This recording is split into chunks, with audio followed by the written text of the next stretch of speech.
I'm a talk therapist, and that's what I cut my teeth on. And I didn't get interested in any of this until my daughter, I've got 4 daughters, and my oldest, who's now 17 and doing great, when she was 10 days old, she had an hypoxic event. We were walking the dogs, and she simply stopped breathing, and she lost breath for a long period of time.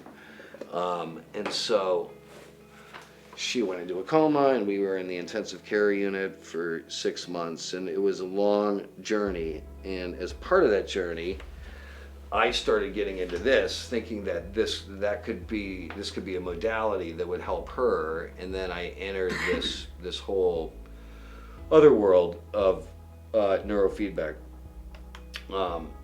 and so often, you know, I will also be talking to my clients while I'm doing this about whatever issues they might have.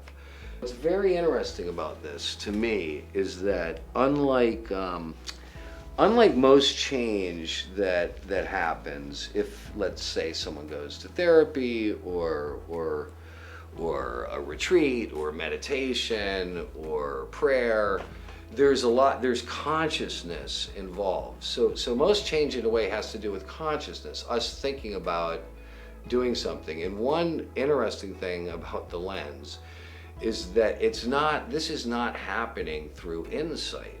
For some reason, the minute electromagnetic wave that's coming back in the form of your own brain, which has been recorded in live time, it's being sent back to you with a slight offset, a gap in time.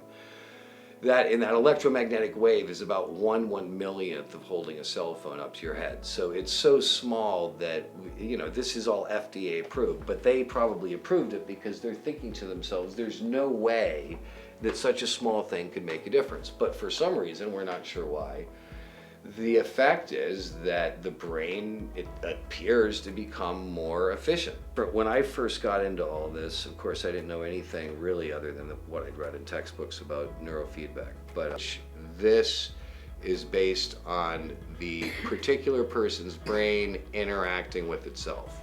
So Lennox has created a system in which basically there's lots of different algorithms, and that you can choose different sites according to if someone is sensitive or hardy, which are sort of technical terms.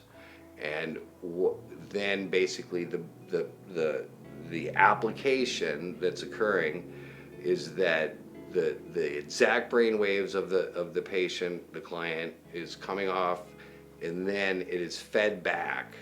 And for some reason that is rather mysterious, it seems that for about, depending on what you look at, 70 or 80% of people, a significant effect occurs that is more efficient. If you're anxious, it lightens anxiety. If you're depressed, that, and then in some cases it can help people, and I've seen this, bring back speech if there's been traumatic brain injury. One of them, the most interesting, was a man who was in an industrial accident. He worked in a mill and had a very bad head injury, such that he could understand speech and he could understand what was being said to him, but he could no longer speak. So he was in a horrible, horrible situation because he could understand everything, but he just couldn't speak. And so he was at St. Peter's in a great program there with traumatic brain injury, stroke victims, etc. And then unbeknownst to them, his wife brought him here, and he started coming here weekly and just doing neurofeedback. And for whatever reasons, that wasn't communicated with the hospital that he would go to. And so then they just couldn't believe it at all when he suddenly started talking and got better and better and better. And it really seemed like that was correlated with the neurofeedback.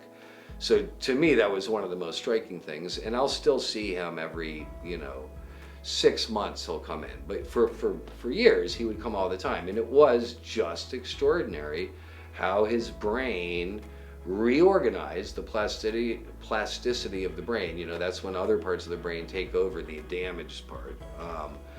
But he just did so well. So that was a striking example. Will help people with injuries that may have happened as most as maybe 20 plus years in the past, or just maybe last week, no matter what the predicament.